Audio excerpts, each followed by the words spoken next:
Assalamualaikum, selamat datang di channel Anissa Warismi. Di video kali ini kita akan bikin donat super lembut tanpa ulen dan juga tanpa telur. Dan kita juga akan bahas sebenarnya apa sih pentingnya white ring dalam pembuatan donat dan apa faktor utama penyebab donat nggak timbul white ring seperti ini, padahal ini dari adonan yang sama.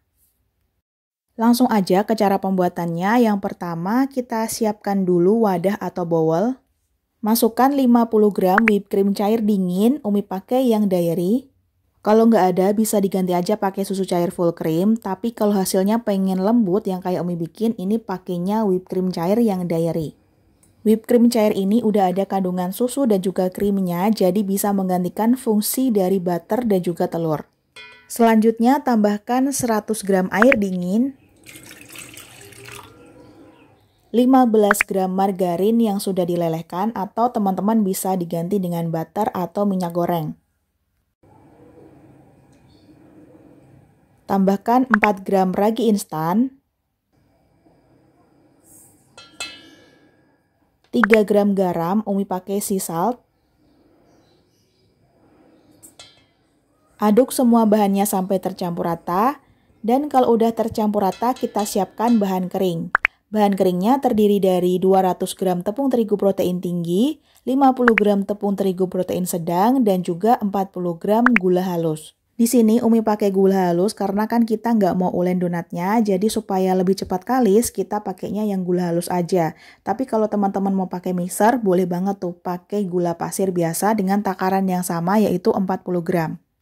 Kita campur dan aduk sampai rata. Selanjutnya kita masukkan ke dalam adonan basah yang sudah kita buat tadi.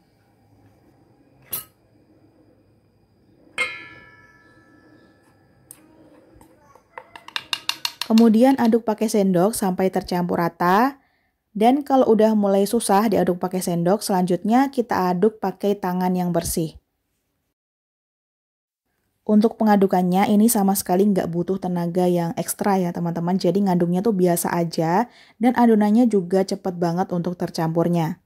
Ini harus benar-benar dipastikan kalau semua bahannya itu udah tercampur rata. Dan kalau udah tercampur rata kita bulatkan.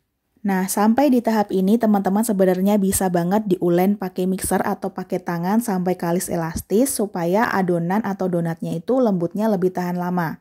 Tapi karena kita bikin yang tanpa ulen, jadi donatnya lembutnya itu bertahan kurang lebih 1 dan maksimal tuh 2 harian.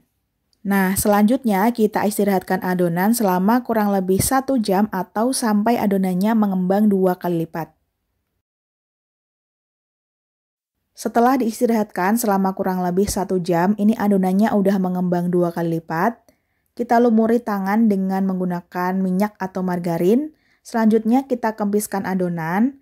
Dan kita pindahkan adonan ke alas kerja atau ke alas datar.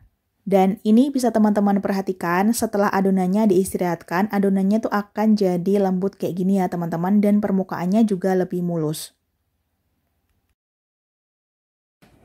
Selanjutnya kita bagi adonan menjadi beberapa bagian dan di sini Umi bagi menjadi 10 bagian yang masing-masing bagiannya beratnya kurang lebih 45 sampai 50 gram. Nah, setelah ditimbang dan dibagi jadi 10 bagian, kita ambil satu bagian adonan, kita kempiskan udara yang terjebak di dalamnya. Nah, kalau udaranya udah keluar semua kayak gini, selanjutnya bisa kita rounding atau kita bulatkan. Bulatkan sampai permukaannya menjadi mulus dan halus seperti ini. Selanjutnya, bagian bawahnya ini kita cubit-cubit supaya tertutup. Dan kalau udah tertutup rapi, selanjutnya kita taburi bagian dasar adonan dengan menggunakan tepung terigu supaya nggak lengket dan nanti akan lebih mudah diangkat saat adonannya sudah mengembang. Kita lakukan sampai semua adonannya di rounding atau dibulatkan. Dan jangan lupa ini kita urutkan dari adonan yang pertama kali dibentuk sampai adonan yang terakhir dibentuk. Nah, selanjutnya ini kita istirahatkan adonan selama kurang lebih 5 menit aja. Dan setelah 5 menit kita ambil satu adonan yang pertama kali kita bentuk. Nah, ini udah kelihatan ya teman-teman adonannya sudah mulai mengembang. Selanjutnya kita taburi permukaannya dengan tepung terigu. kita tekan dengan alat yang datar, Umi pakai skipper, dan ini kita tekan sampai ketebalannya kurang lebih 1 cm. Jadi ketebalan adonan ini cukup penting ya teman-teman dalam pembuatan donat. Kalau terlalu tipis nanti white ringnya itu akan susah terbentuk atau bahkan akan timbul black ring. Dan selanjutnya ini bagian tengahnya bisa kita lubangi dengan sepuit. Untuk resep adonan ini, adonannya tuh cukup lembut dan lentur banget, jadi harus hati-hati untuk memegangnya. Dan adonan dari resep ini juga bakalan cepat banget mengembangnya. Nah, kalau udah dibulatkan, selanjutnya bagian dasarnya kita taburi dengan tepung terigu. Nah, di sini akan Umi coba adonan donat ini akan kita tekan setipis mungkin, seperti ini. Dan kira-kira adonan ini akan timbul white ring apa enggak ya nanti? Nanti akan kita lihat setelah adonannya digoreng. Nah, ini kita lubangi bagian tengahnya dengan sepuit. Selanjutnya kita sisihkan. Dan ini semua adonannya udah kita bentuk dan kita lubangi. Dan bisa teman-teman perhatikan ya, yang adonan kita buat tipis dan adonan yang ketebalannya normal. Karena adonan ini cepat banget mengembangnya, jadi akan kita istirahatkan selama kurang lebih 25-30 menit. Dan setelah diistirahatkan selama kurang lebih 25 menit, ini adonannya sudah mulai mengembang. Dan ciri-ciri adonan yang sudah siap goreng, kalau diangkat dia akan terasa ringan dan kalau disentuh dia tidak mudah penyok. Nah, kalau ternyata adonannya saat disentuh dan ditekan itu mudah penyok, tandanya adonannya itu udah overproofing ya teman-teman. Jadi nanti saat digoreng pun dia akan menyerap minyak terlalu banyak dan white ringnya juga nggak akan timbul. Dan ini juga harus diperhatikan ya saat memasukkan adonan ke dalam minyak. Pastikan minyaknya itu udah panas. Dan untuk menggoreng donat ini, pastikan gunakan api yang paling kecil. Nah, kenapa sih kita gunakan api yang paling kecil untuk menggoreng donat ini? Karena dalam proses penggorengan ini masih terbentuk proses pengembangan. Nah, ini bisa terlihat ya teman-teman.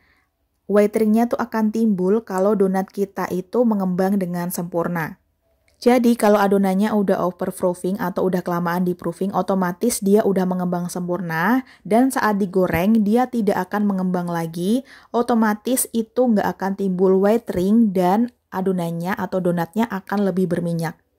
Nanti teman-teman akan lihat sendiri donat yang overproofing dan donat yang pengembangannya bagus seperti ini. Nah, ini donatnya udah digoreng semuanya. Ini udah kelihatan banget ya teman-teman, white ringnya tuh timbul dengan sempurna. Dan kalau yang ini adalah donat yang udah kita bentuk setipis mungkin. Ternyata dia masih timbul white ring ya teman-teman, meskipun white ringnya itu sedikit. Jadi ternyata ketebalan adonan itu nggak terlalu berpengaruh pada timbulnya white ring. Tapi ini ada 2 donat yang tidak timbul white ringnya sama sekali. Bahkan bisa dibilang donatnya ini sangat berminyak. Ini adalah 2 donat terakhir yang Umi goreng. Jadi pas mau digoreng adonannya itu udah sangat ringan tapi udah overproofing teman-teman. Jadi pas disentuh itu dia tuh mudah banget penyoknya. Makanya dia nggak akan timbul white ring seperti teman-teman yang lainnya. Dan kita jadi tahu ya teman-teman faktor utama penyebab tidak timbulnya white ring adalah adonan yang overproofing. Jadi gimana nih teman-teman, sebenarnya white ring itu penting nggak sih dalam pembuatan donat? Kalau menurut Umi sendiri, white ring itu cukup penting ya teman-teman dalam proses pembuatan donat. Karena white ring itu akan menunjukkan kalau donat kita itu mengembang dengan sempurna. Nah ini kita coba donat yang tidak timbul white ring. Teksturnya tuh masih lembut tapi di dalamnya tuh kayak ada minyaknya gitu teman-teman. Jadi rasanya tuh agak berminyak. Kalau untuk teksturnya sendiri lembut, empuk, dan rasanya juga masih enak, cuma dia ada agak sedikit berminyak. Nah, kalau yang donat dengan proofing yang bagus, timbul white ringnya juga cantik banget. Ini teksturnya tuh empuk, lembut, dan mengembang fluffy gitu. Nih, kalau disentuh juga dia akan kembali ke bentuk semula. Terus kalau digigit, ini gigitannya aja udah beda banget teman-teman. Nah, ini bisa dibandingkan ya dengan yang tadi. Ini sama sekali nggak berminyak, enak banget, empuk banget. Resep donat ini dengan whipping cream cair itu benar-benar bikin donatnya itu empuk banget. Dan ini akan empuknya tuh lebih tahan lama lagi kalau teman-teman tadi prosesnya itu dengan menggunakan mixer dan di mixer sampai benar-benar kalis dan elastis. Nah, kalau teman-teman mau yang lebih praktis, bisa pakai cara yang Umi pakai tadi, yaitu tanpa diulen sama sekali. Jadi hasilnya tuh tetap lembut, tapi lembutnya itu nggak akan tahan lama ya teman-teman. Maksimal itu 2 hari udah nggak lembut lagi. Jadi nanti bisa disesuaikan aja ya sama kebutuhan. Kalau bikinnya sedikit dan pengen dimakan langsung habis, itu mending nggak usah diulen pakai mixer. Jadi cukup diaduk-aduk aja, itu akan tetap lembut teman-teman. Tapi kalau pengen yang lembutnya lebih tahan lama, itu bisa diulen sampai kalis elastis dengan mixer atau bisa diulen manual dengan tangan sampai kalis dan elastis. Nah, itu tadi seputar pertanyaan mengenai wettering. Semoga bisa dipahami dan dimengerti ya, teman-teman. Dan terima kasih udah nonton videonya. Wassalamualaikum, semoga bermanfaat. Sampai jumpa di video selanjutnya. Selalu sajikan masakan yang enak dan sehat untuk keluarga tercinta. Selamat mencoba di rumah.